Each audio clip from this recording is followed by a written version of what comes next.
This is Nerd Hat. This is Nerd Hat. This is Nerd Hat.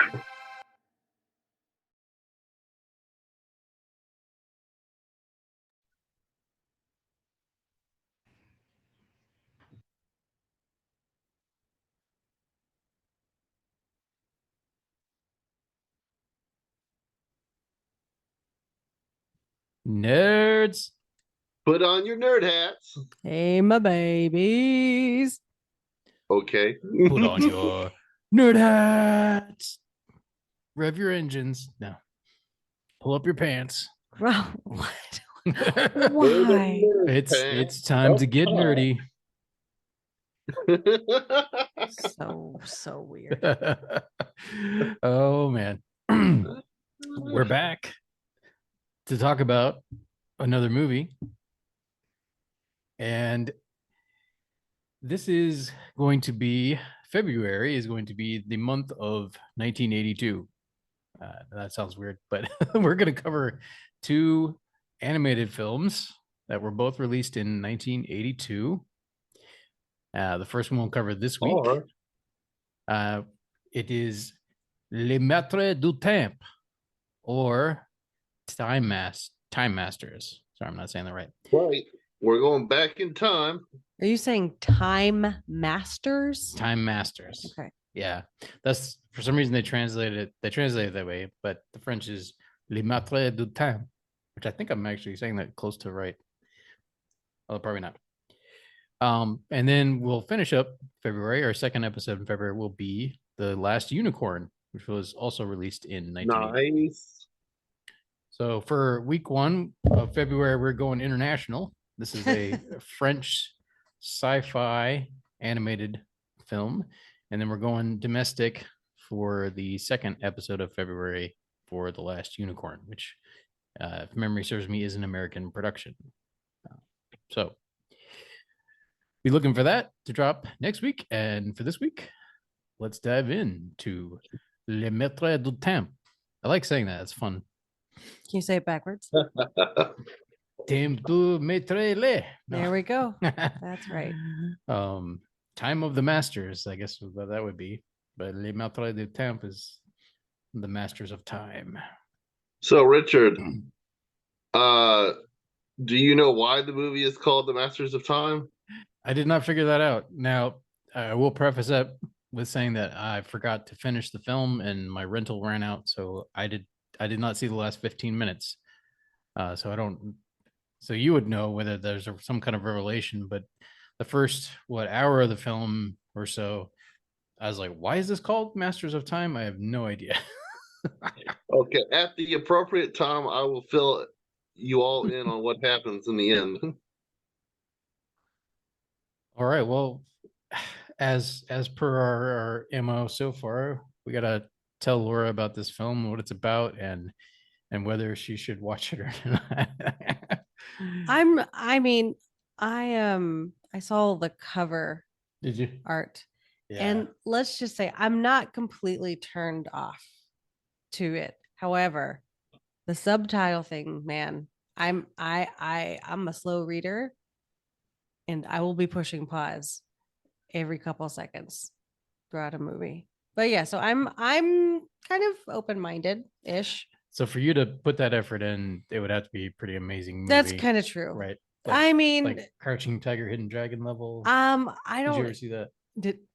Who do you think you're married to? Yes, of course I saw. I've never that. heard you talk about martial arts or I like Crouching Tiger, Hidden Dragon. I think it's okay. It's all right. I mean, I don't think the plot was awesome. What'd you say, Will? That's okay. Our listeners heard me. I'll have to go back and listen to what you said later. I was just picking. I said I like Kung Pao Enter the Fist. Oh dear.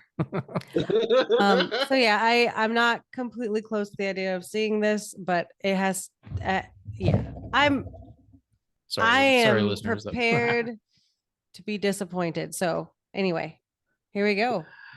And prepared we shall be. All right. Well, should we try to wing it on the synopsis for this, or should we actually read something? What do you think? I was about to ask you the same. I have pulled up the Wikipedia, Um, I think that we can do a fairly good job retelling the plot without the Wikipedia, but to be honest, this movie is kind of episodic in that it doesn't have one running narrative, but like several mini narratives within it. And it's that part that I might forget and gloss over something. Well, I think at least, and again, I did not see the whole thing, but the hour and 15 minutes or so that I saw of it, the one through line is there that I saw. Okay, so Is the child. So opening scene. So we start off on the planet of Perdide, and we see a craft racing along I guess what kind of looks like a desert. So it's racing along the desert, obviously trying to get away from something, and we hear the driver of the craft basically calling for help. So he's raising his friend, trying to get his friend on the, I don't know, interstellar radio, I guess. And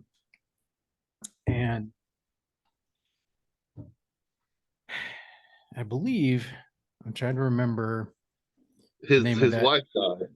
Yeah, like so Annie there are died. There are these creatures which I did not see them. I don't know if you saw them at the end, but apparently there's these creatures. I did see them.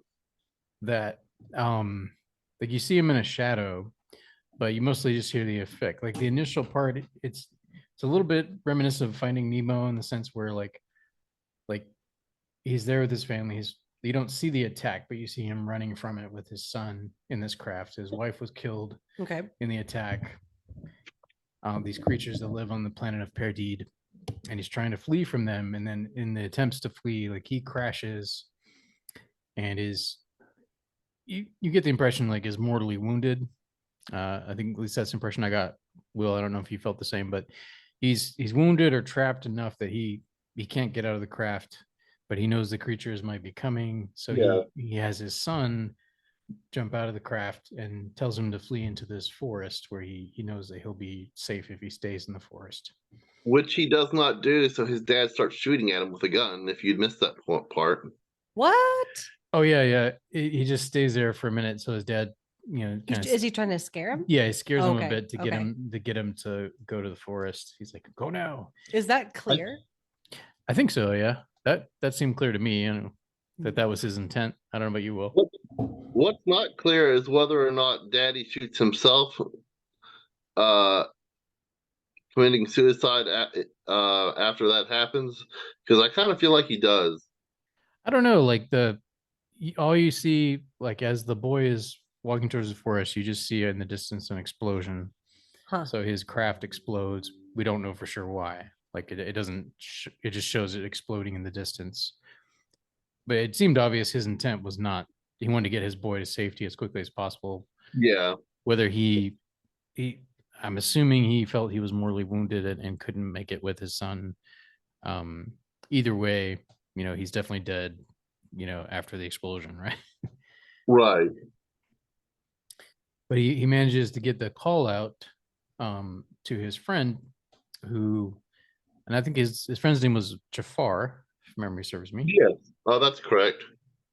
So you have Jafar, who is the pilot of a spacecraft, and he eventually receives the message, and they have this little communication device. So the boy has one. It's shaped like an egg, and it has a two-way speaker on it. Okay. The transmitter of some type, so it's able to transmit through space. So he has one, and the pair is on Jafar's ship.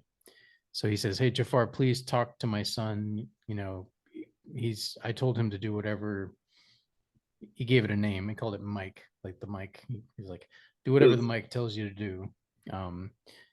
So because apparently this boy is so young, he does not understand microphones.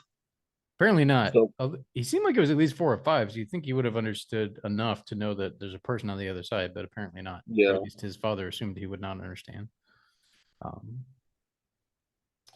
yeah, eventually Jafar gets the message, and then he starts communicating with the boy, and like trying to make sure the boy stays safe from a Mm. distance. But then that is kind of the one, unless they departed from it in the final 15 minutes there, but that is kind of the one through line that I saw through is, their journey to Perdide to try and rescue the boy.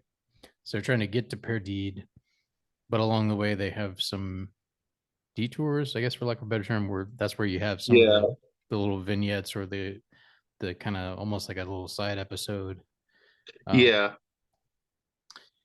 But Yeah, we're not in an awful hurry to save the boy. We have some goofing off to do. I know.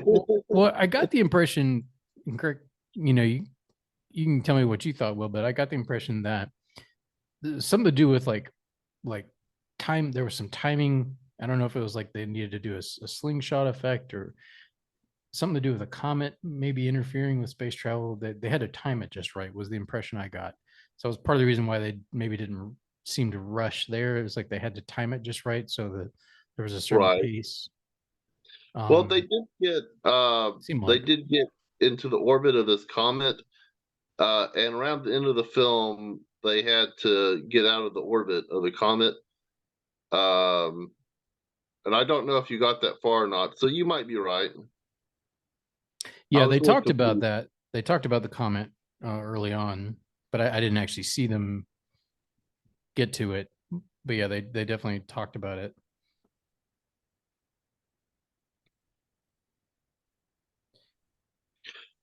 So are they on a different planet? I didn't catch that part. Several different planets. Okay, several different planets. When they first get the message, they're in space. Okay. So like, and you have Jafar. You get the impression they might be like maybe I don't know if they were mercenaries or just like ship for hire kind of thing. But they have one passenger initially. His name is Silbad, and he's a prince of some type. And no, that's Maton. No, that's Maton. Silbad's the old man. Yeah. Oh, that's the old man. Okay, so I do want to talk about the old man. Okay. I do want to talk about the old man at some point. Yeah. So the prince was there, and what I gathered, I don't know if you gathered the same, Will, is that he was running from some kind of conflict on his planet, and there were some people that were after him basically, and he's trying to escape. I got the impression it's because he had done some bad things. This isn't sounding bad. No, like it's really not. Well, the art is great. Is it really? Wait. I'm being kind. Oh, wait, serious? But be honest, like, what's your opinion of the art? Like, because I feel like you have two different, like, you have the background paintings, but then you have the animation itself. So how do you feel about both aspects as an artist yourself? Well, I thought it was very artistic. I enjoyed the film artistically. As far as the narrative goes, I find this film to be boring yet pointless. Why is it boring?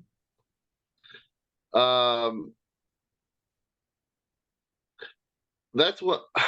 How do you feel about this film, Richard? You didn't see the whole thing. You didn't answer my question. Will, you didn't answer my question, Will. Answer that question. What?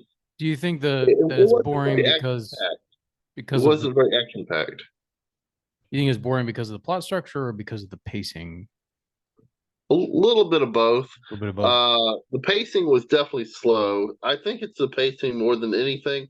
Now, I don't want to jump too far into the plot, but there was an action-packed segment on one planet that I really enjoyed. Even though technically it is an allegory that offends me, at the same time I enjoyed it. We'll get to that when we get to that, but that was action-packed. I will say that. I have so many questions. Can I ask my questions? Yeah. What's your first question? Why were you offended by the allegory? Is that what you said? Allegory? Oh, I don't want to jump into the plot too quickly. Why don't you want to jump into? Well, I guess we were trying to go sequentially, more or less. Okay. Yeah. Unless you don't want us to spoil too much. Oh, don't spoil it. Oh man, no, please spoil it, please. So getting back to it's Maton, like Yeah, you've the watched it prince. more recently than it. So Prince Maton, is like refugee slash outlaw, maybe to a certain extent, but you get the impression that he's got treasure with him that he apparently stole from his home planet, and he's got some people after him, and he's hired Jafar's ship to transport him somewhere. And so you've got that priority of Prince Maton and like his agenda to try and get where he is trying to go. But then they get the distress call basically from Jafar's friend about his son. Mm-hmm.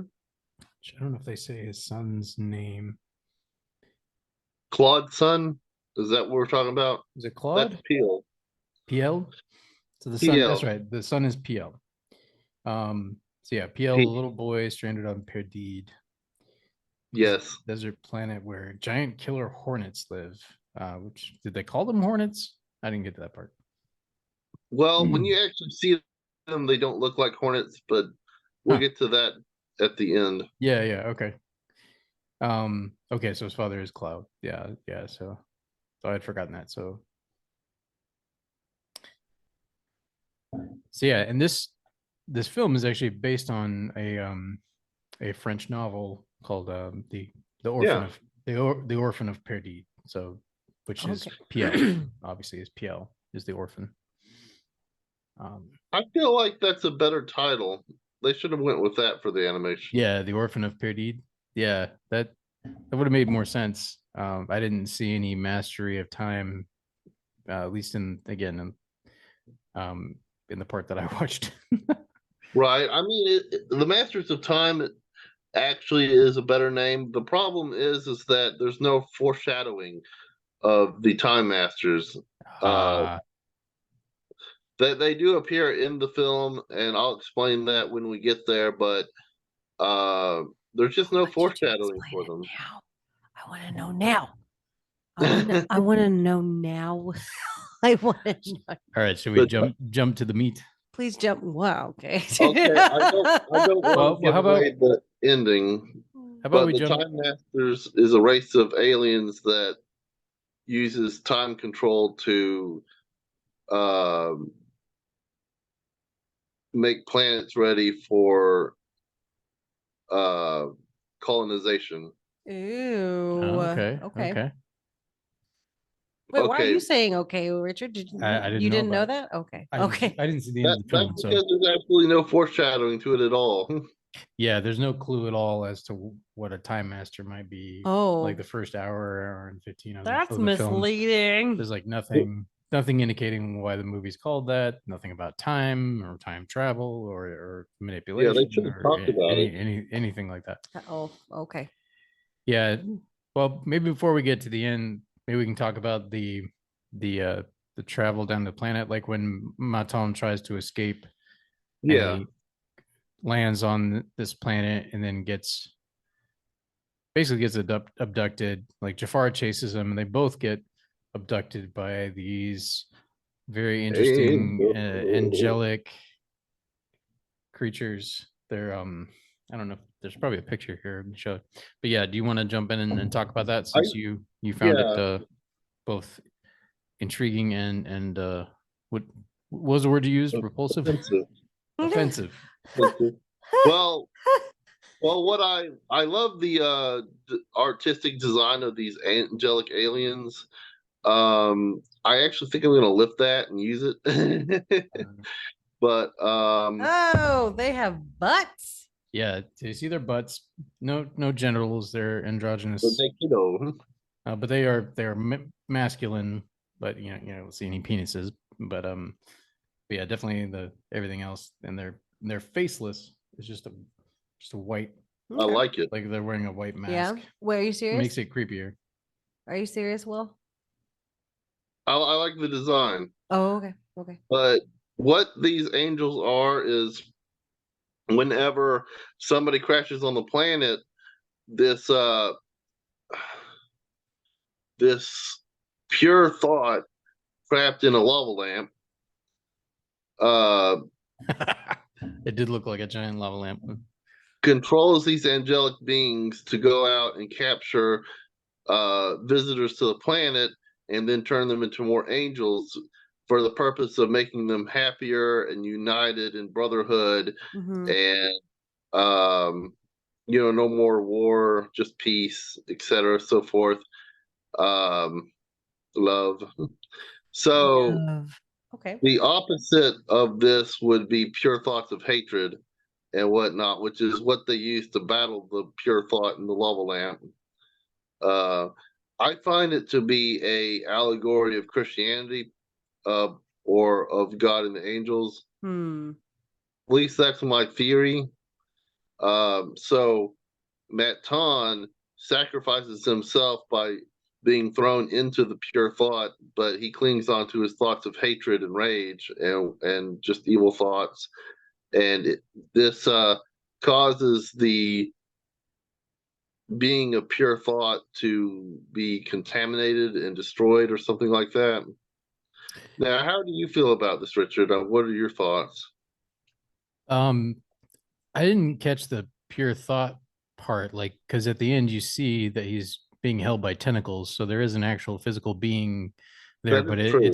it's manifesting some kind of like psychic or supernatural power over all the people that have crash landed there, and the unity that the angelic beings talk about, like the unity is at the cost of individuality. Like, so everyone who comes there Right. is turned into, they look identical. You can be super hot, but you're not going to be unique. Yeah, you can be ugly, like everybody ends up looking like the white angelic figure. They all are That sounds they're all racist. identical. Sounds racist.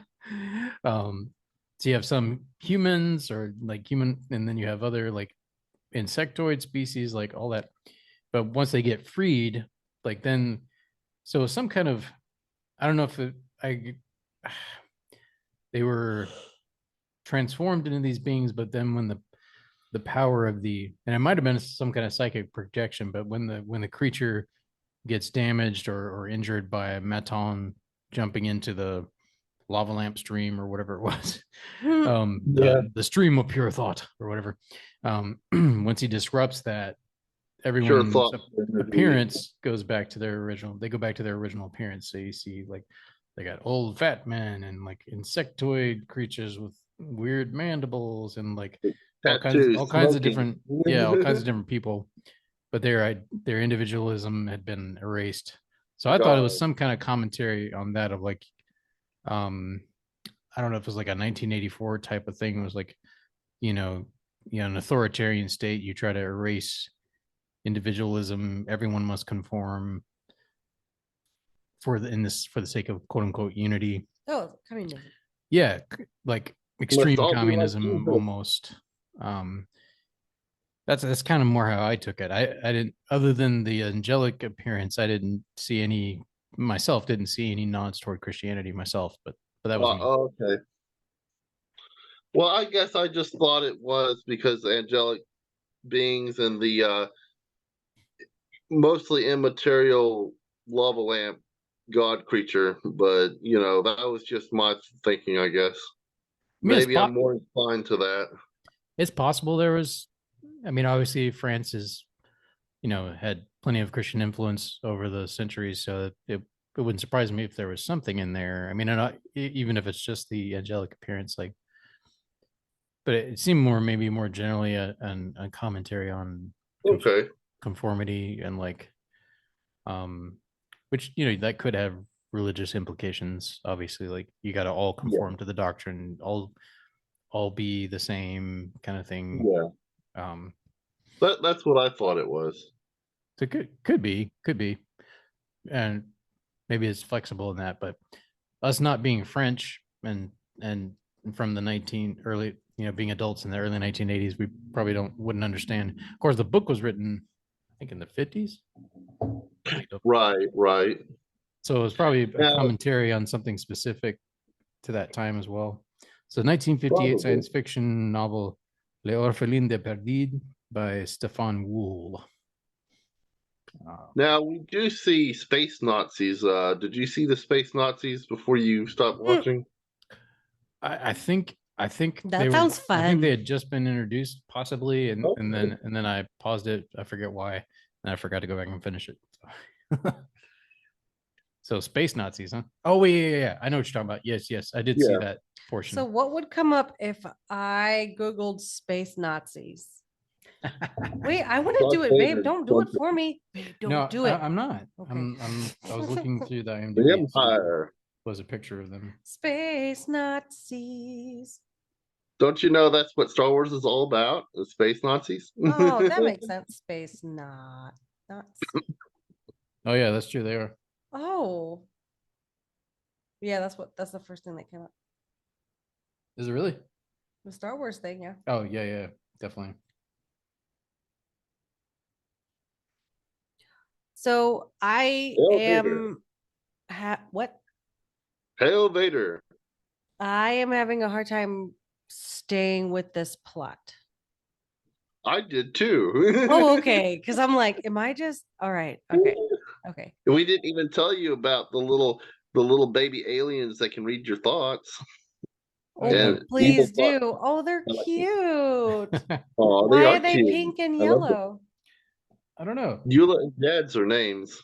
Eula and They're Jad is the two that stay on board. what are they called? Eula and Jad are the names of the Yule. two that stay in our spacecraft.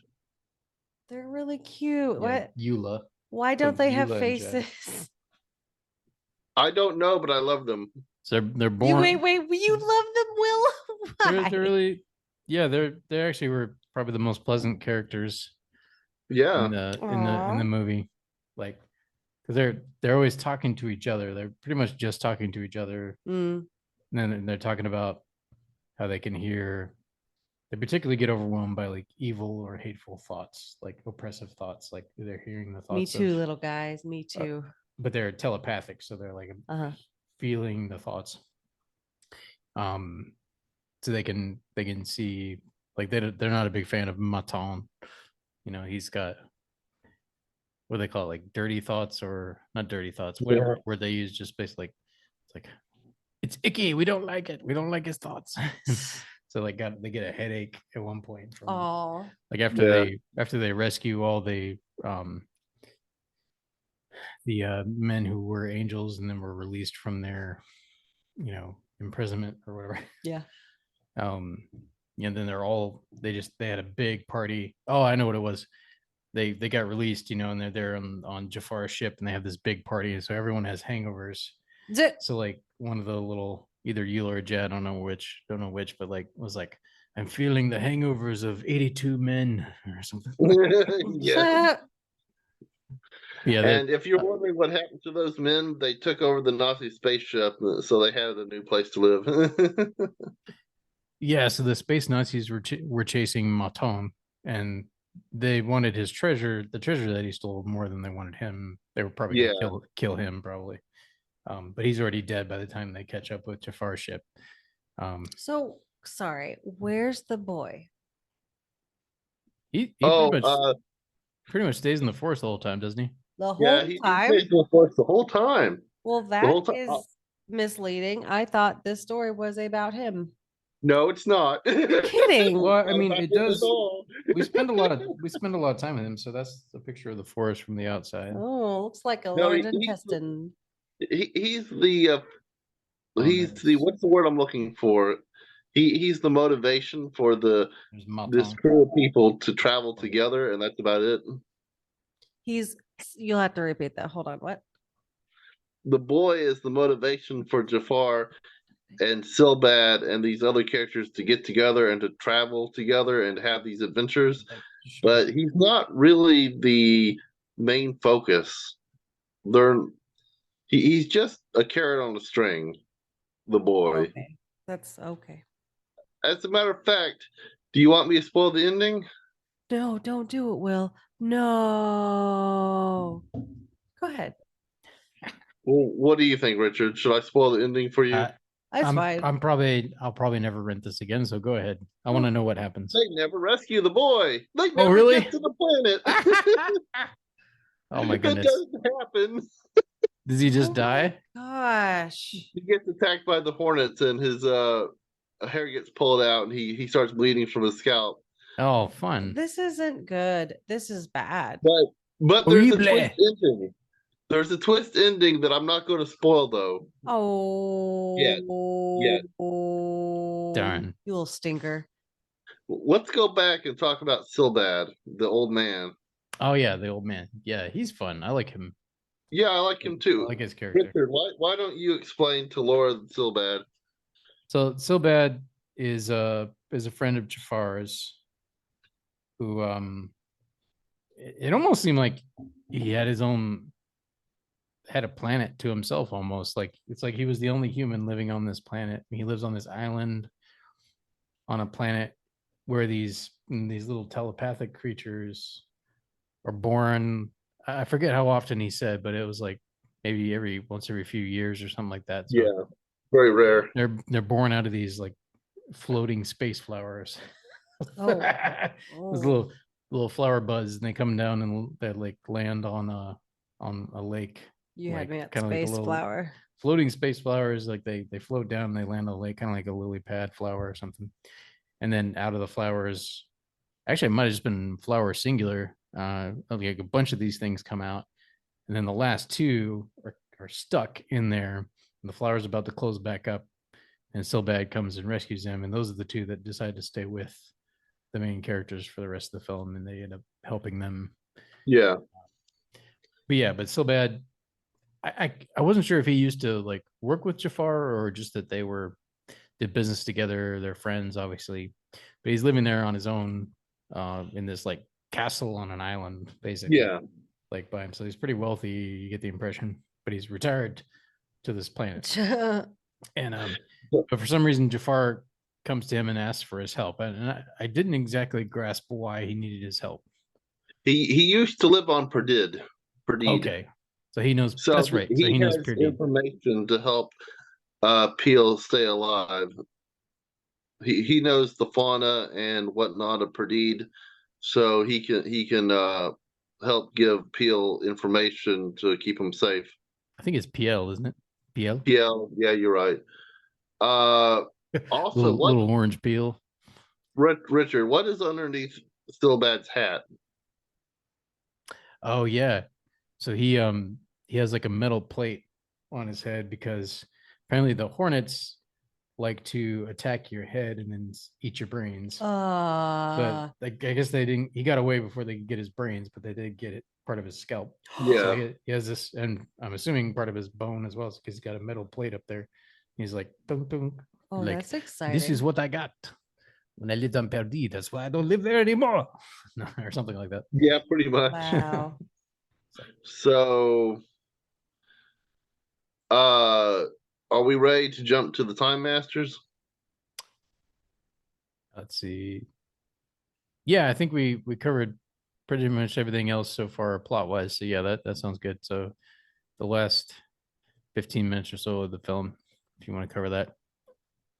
So as the our intrepid crew, whatever intrepid means, is in the orbit of the meteor, or the asteroid, whatever, and they get out of orbit, they accidentally enter some sort of strange field of radiation, which crashes their ship and makes them all go unconscious.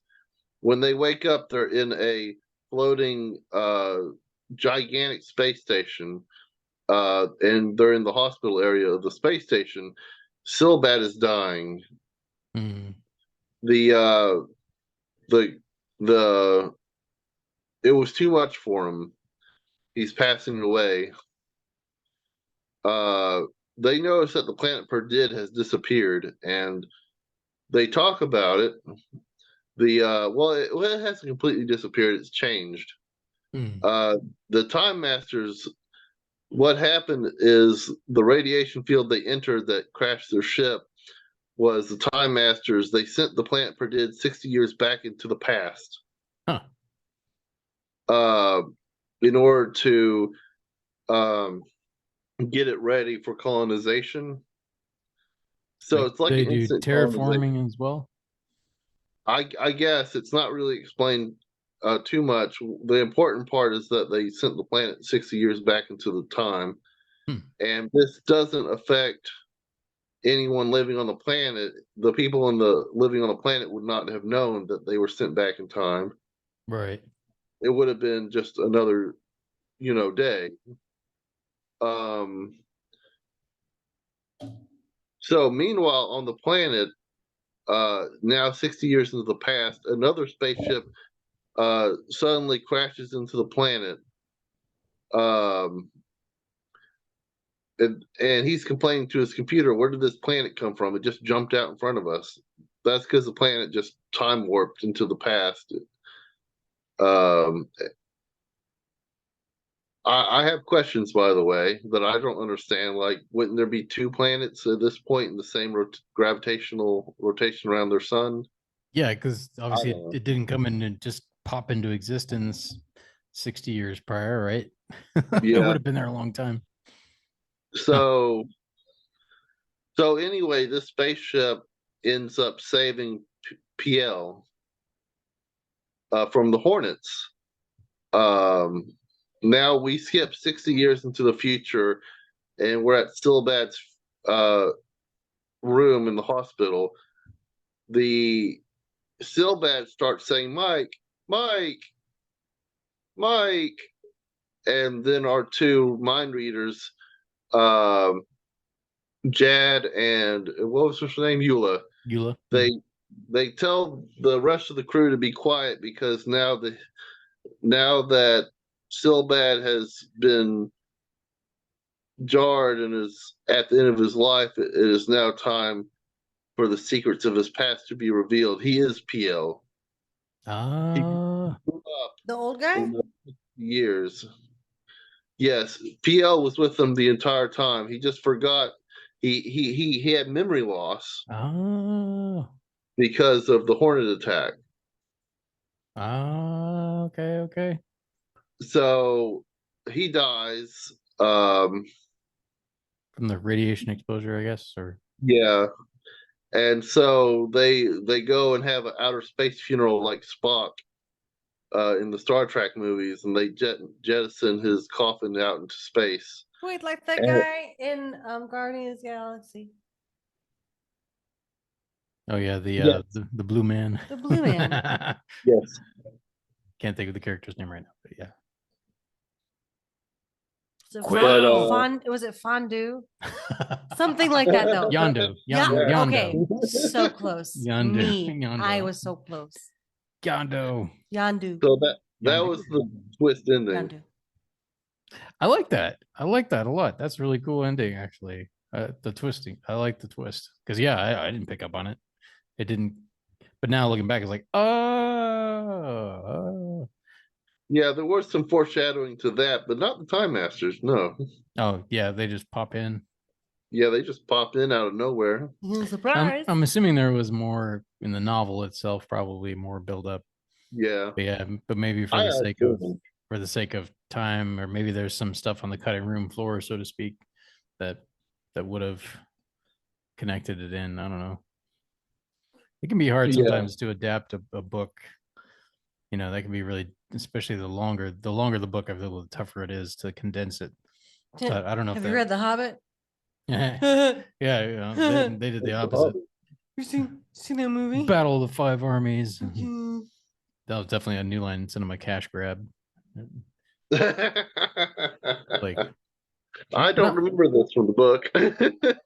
yeah, like 2 movies at most. Like, it did not need to be a trilogy. It wasn't long enough to be a trilogy. I did like some of the things they put in, like the White Council. It was really cool to see that. Anyway, that's an aside. Let's yeah, do that. yeah. Then. No, I'm just Oh kidding. yeah, and the 3 Hobbit movies. No, actually, no. Nope. Take it back. I take it back. Take it back. No, no. The Desolation of Smaug. Smaug was pretty awesome, but then so was Benedict Cumberbatch. So, how would you rate this movie? How many nerd hats would you give? okay. Uh, hmm. Let me think. So, like, try and think of the different categories of. So, like, the voice acting. So, like, acting would be one of the nerd hats. So, I thought the acting was solid. So, I would give that a full nerd hat. So that's Right. one. The plot was pretty decent. I don't know if I'd give it a full nerd hat, but like especially with that ending, I was like with the exception of obviously no foreshadowing at the time masters, was that kind of sucks, but the plot was decent. I think I'd give that maybe a so that'd be like maybe a 0.75. So let me think through. The animation itself was it was inconsistent. Like the coloring in Uh, particular, I noticed was inconsistent, especially when they were on the spaceship, like the Jafar's spaceship. So some of the characters would, when they would try to do like different lighting, like just the character, their skin would suddenly turn green. Like to try and indicate I green know it's bad. lighting, but it just wasn't done. Or when they were coming up the elevator, they would turn gold, and then it came out of it, they would suddenly pop back to normal color. Like so, the coloring was overly simplistic and inconsistent at times. Like it was. What So was yeah, the sound quality like? it was pretty good. I think. Yeah. Yeah. I was trying to remember the music. I don't remember a whole lot. It didn't make much of an impression on me. The music.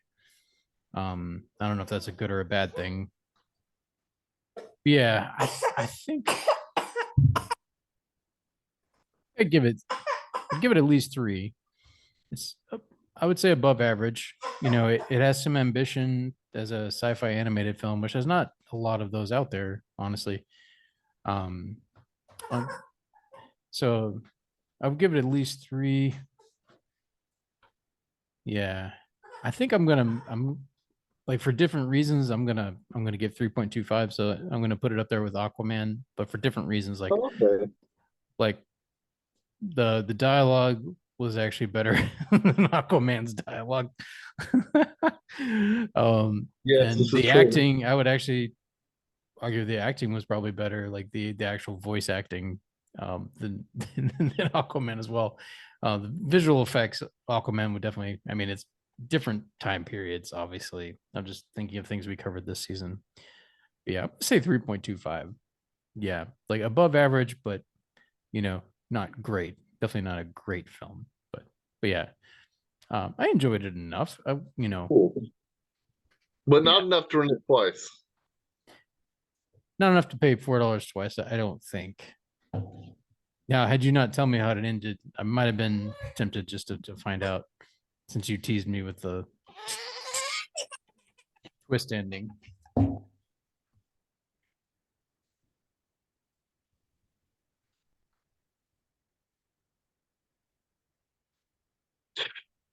So, I would give it a 2.5 personally. That's what I was Uh, thinking. I didn't even see it. but that's mostly because the pacing was just really slow. It bored my wife, and she just stopped watching it and went to bed. And I stuck with it, of course. I do think the twist ending is good. Uh, I'm somewhat disappointed they didn't get to the planet to rescue PL, but I understand why that happened. I understand that from the twist ending that needed to occur. Yeah, and I like that actually. Now, the more I think about it, like I like that it just was a nice and tidy resolution. It was more interesting. It sounds more interesting to me. Yeah. And I'm not necessarily averse to slow paced sci-fi films, like if it's executed well. Yeah, Like you're there's really not. there's some, Yeah. I have to be in the mood for it to a certain extent, but there's some movies that do a good job of letting it breathe, as you might say. But yeah, there does need to be some purpose to it, which there wasn't always. A, it didn't always feel like an intentional choice of like, oh, we're gonna slow it down so that people kind of live with the characters for a minute, you know. But yeah, but I'm not as averse to slower sci-fi films if there's some purpose, some thought behind it. Which there seemed to be to a certain extent with this, and then obviously with it being based on a novel, there's some solid content behind it. Have not read the novel, I can't say that, but generally speaking, when something has a novel behind it, there's usually a good foundation for the film. Yeah, maybe I'm being a little generous in giving it a 3.25, but I might roll that back a little bit, but I would give it at least a 3 because yeah, I would say above average, in part because of its ambition, and in part because there's just not a lot of sci-fi animated films out there. So I liked seeing one, and I liked seeing a French film, which I haven't seen a lot of French movies. Oui. So that was kind of cool. Yeah. So 2.5 from Will. I'll stick with 3. No, 3 from me. Okay. I feel like that's too generous. Although, now that I think about it, I'm trying to think which I would be more likely to rewatch, this or Aquaman, and I might actually be more likely to rewatch this. So I don't know. Well, it does make you think. Yeah, it's contemplative, whereas Aquaman is somewhat mindless. It's action, which isn't okay. It's an enjoyable time. The special effects were great, and all that. But yeah, I'm was entertaining. not eager to rewatch Aquaman anytime soon. No. Yeah. Fun but forgettable, I guess, is kind of how I would put Aquaman in Yeah. comparison to this. Whereas this at least gives you a few things to chew on. Aquaman tried to, but didn't really accomplish it. You know what I miss, Richard? Since we're talking about Aquaman, we're talking about the DCU just for a second. And this also applies to the Marvel, the MCU. You know what I miss? Movies that are just good. Movies for the sake of let's make this one movie, and let's make this a really good movie that you're going to want to see over and over again. Instead, in the DCU and the MCU, we just have movies that were made to bridge the gap. This movie exists because we need to get to this movie. This movie exists because we want to sell tickets. You know what I'm saying? Yeah, there were a few like that in the MCU, and maybe that had more to do with execution than ambition, perhaps. But yeah, because the execution wasn't always there. I know most people were not a big fan of Thor: The Dark World. That one gets ragged on quite a bit. I thought it was okay, but yeah, after having seen Ragnarok a couple times, I'm like, yeah, Ragnarok definitely was better. that was a good movie, Ragnarok. Yeah. But I think the that's best what of I'm the. saying. Sorry, you were saying? I want there to be a vision. I want a movie to exist on its own merit. And Yeah. to say, this is a good movie I would watch over and over again. I don't want to see a movie that clearly was only made to bridge a narrative gap between this movie and this movie. Yeah. But the movie is not something you would watch again. I don't know. I know what I'm trying to say. I hear what you're saying. Yeah. Or just like, oh, we're just gonna make this movie with special effects so people can munch popcorn and buy tickets, but it's completely forgettable. Oh, like Transformers, like all the Transformers movies. Yeah, and they made a buttload of money. Like that thing made like probably the entire series combined probably made around $2 billion like worldwide. Lame. Which is still not as much as one Avatar movie. So if that's saying, James Cameron, granted, it takes like 10 years to make Avatar. The thing. Huh? Well, that's the thing. I would actually rewatch Avatar. Oh, hell yeah, I would. Yeah, and I have. So, Laura, what do you think about this movie? What did you say? Well, yeah, thank you for really asking. Sorry, we kind of got caught up in our MCU talk here. Okay. So, yeah, did we? I don't know if we were trying to. We talked about 4,000 other movies, so I don't even Okay, know. Laura. I think what I would do is if it was an audiobook, I would listen to it. Visually, I don't think I could stomach the animation, Mhm. and it looks like the sound quality of the movie is bad. That's why I asked about it. Like it sounds loud and gross. The voice acting was good. Not the voice acting, but like yeah. the action parts Mhm. look like they sound bad. Anyway, so if it was an audiobook, possible. I would listen to it. Makes sense. That probably Nerd hat. exists. Huh? That probably exists. Yeah. Like not in In French. French. No, I don't know. I don't want it in French. I don't know how popular that novel was. I'd never heard of it before. I'd never heard of this movie. I just went looking for 1982 animated films, and this is one that popped up, and it seemed interesting. Anyway, I think we should probably finish up here. We're coming up on an hour. So yeah, Les Maîtres de Temps. So I'd say it's worth one watch. You know, especially if you're in a nostalgic mood, you want to see a 1980s movie, and if you want to jump into French cinema a little bit, and if you're a sci-fi fan as well. So if you Oh, yeah. appreciate animation and you like sci-fi, I think this is worth a watch. Maybe not two, but one. I'd say so. That's my takeaway. How about you, Will? What's your final thoughts? Well, it's definitely got some interesting science fiction things going on with it. I said earlier, I joked saying the movie was boring but pointless. Don't let that stop you from watching it. It is a good experience. I just thought the pacing was kind of slow. As far as it being pointless, I just mean that they didn't actually rescue the boy. But the twist ending is great. Unfortunately, if you're listening to this, we've already ruined it for you.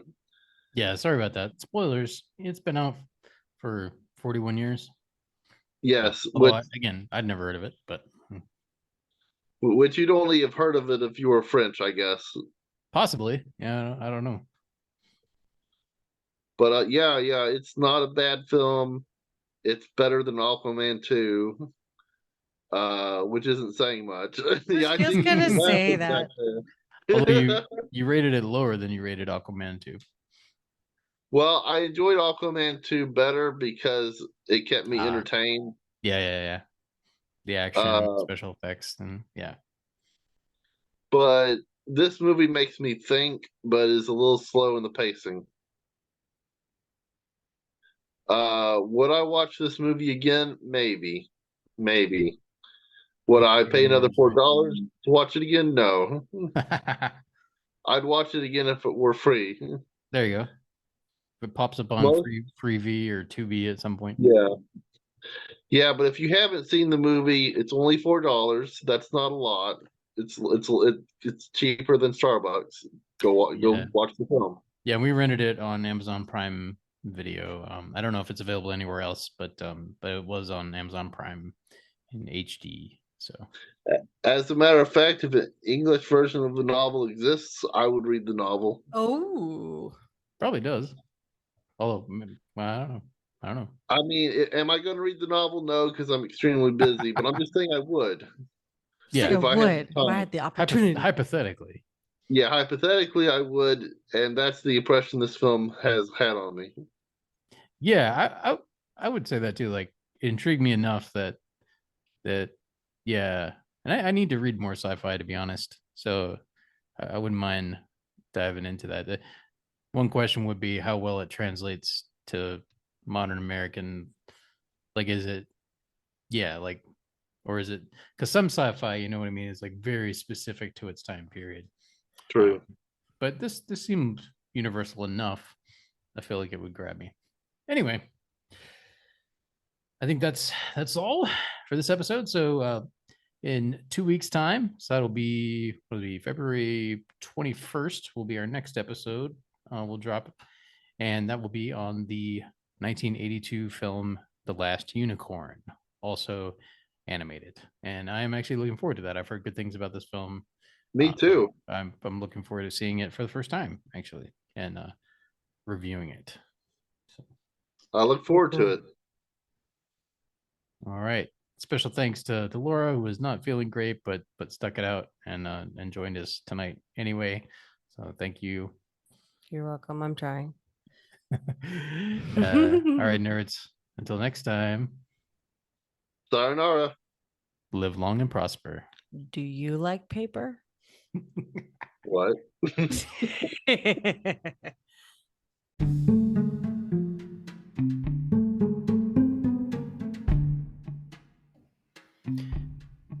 Thank you for joining us for this week's episode. So, the social medias. You can follow us there on Instagram. We are at NerdHatPod. Pretty straightforward, right? Follow us there. You can slide into our DMs, as they say. Let us know what you think of any episode. Honestly, in our history, you can ask us questions, comments, give your 2 cents. Also, if you click on our link tree there, you can find your way to our Podcasters for Spotify profile where you can drop a voice message. And honestly, any episode is fair game. If you're making your way through our back catalog and you found one that you want to tell us something about, like, hey, I didn't like what you said about that, or hey, I agree with you, or hey, here's my take on that film or that movie, or that, by the way, those are 2 different things, films and movies.